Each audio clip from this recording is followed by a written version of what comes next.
একটি জায়গার মালিকগণ মাদ্রাসা বা ইবাদতখানার জন্য মৌখিক ওয়াকফ করে দিয়েছে। এখন ওরা সবাই মৃত। উক্ত জায়গার কিছু ওয়ারিশ জায়গাটির হক বা অংশ ছাড়ছে না, কারণ জায়গাটি মৌখিকভাবে ওয়াকফকৃত। এখন করণীয় কি? আপনাকে সেই মৌখিকভাবে ওয়াকফকৃত বিষয়টা প্রমাণ করে আপনি রেজিস্ট্রেশন নেবেন। ওয়ারিশদেরও তো আল্লাহর ভয় আছে, তাদের সাথে বসেন, এটাকে ঝগড়ার দিকে নেবেন না। তাদেরকে বলেন, বুঝান, তোমাদের সৌভাগ্য যে তোমাদের জমি, তোমাদের পূর্বপুরুষেরা যারা মারা গিয়েছেন তারা আল্লাহর রাস্তায় ওয়াকফ করেছেন। এটাকে মানে তোমরা ফিরিয়ে নিলে এটা তোমাদের জন্য ভয়ঙ্কর পাপের কারণ হবে। আমি সিম্পল একটা উদাহরণ দিই। আমি একবার মাদানী ইউনিভার্সিটিতে আমার এক সেট বই ছিল তাফসির, পরে আরও এক সেট ফ্রি পেলাম।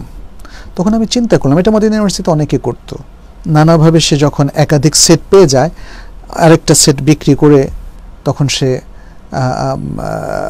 মানে অন্য আরও বই কেনে। আমরাও তো প্রচুর বই, আমরা আমাদের সমস্ত স্কলারশিপের টাকা দিয়ে বই কিনে ফেলেছি। তো আমি এলান দিলাম যে আমার কাছে 7 খণ্ডের অমুক একটা তাফসির আছে, আমি এটা বিক্রি করব।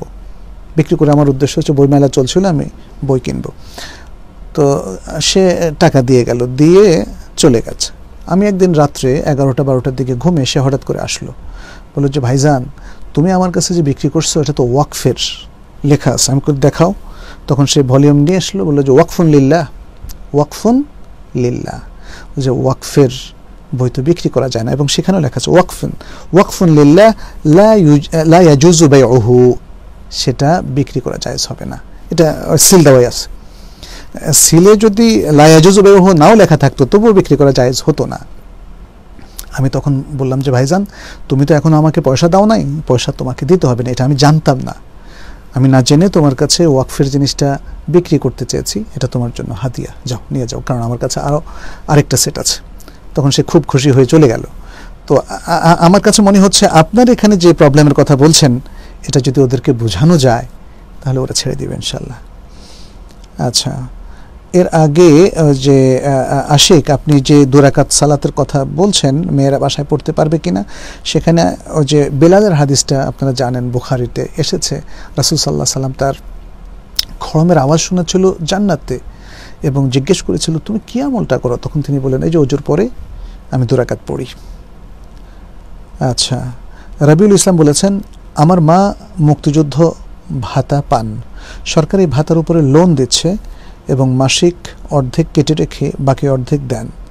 লোনের কারণে আংশিক টাকা কেটে রাখেন। এখন সরকারি ভাতা থেকে আমি লোন নিতে পারবো কিনা?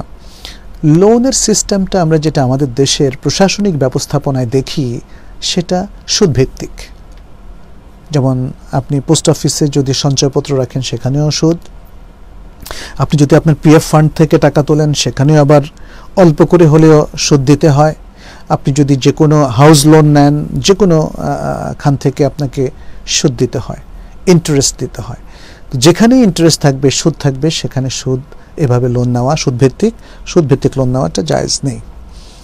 হাসান বিন আব্দুর রহমান বলেছেন আমি বিশ্বাস করি যে আগে আল্লাহ, তারপর রাসূলুল্লাহ সাল্লাল্লাহু আলাইহি ওয়াসাল্লাম, তারপর মাকে ভালোবাসতে হবে। এই ধারণাটা কি সঠিক? হ্যাঁ, সবার আগে আল্লাহ, তারপর রাসূলুল্লাহ এবং তারপরে মা সহ সবাইকে।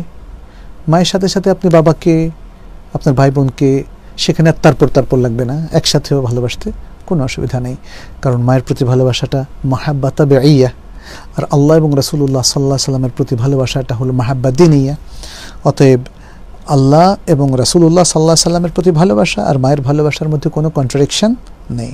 তবে প্রাধান্য দেওয়ার প্রায়োরিটির ক্ষেত্র যদি আসে তাহলে আল্লাহর প্রতি ভালোবাসা এবং রাসূলুল্লাহ সাল্লাল্লাহু আলাইহি ওয়াসাল্লামের প্রতি ভালোবাসা, দ্বীনের প্রতি ভালোবাসাকেই আপনার স্বভাবজাত ভালোবাসার উপরে বা মাহাব্বা তাবিইর উপর প্রাধান্য দিতে হবে।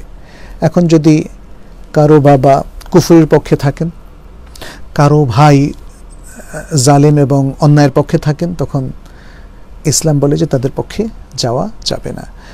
এছাড়া যদি সবাই আমরা দ্বীনের মধ্যে থাকি তাহলে আমাদের এই ভালোবাসাগুলো পরিপূরক।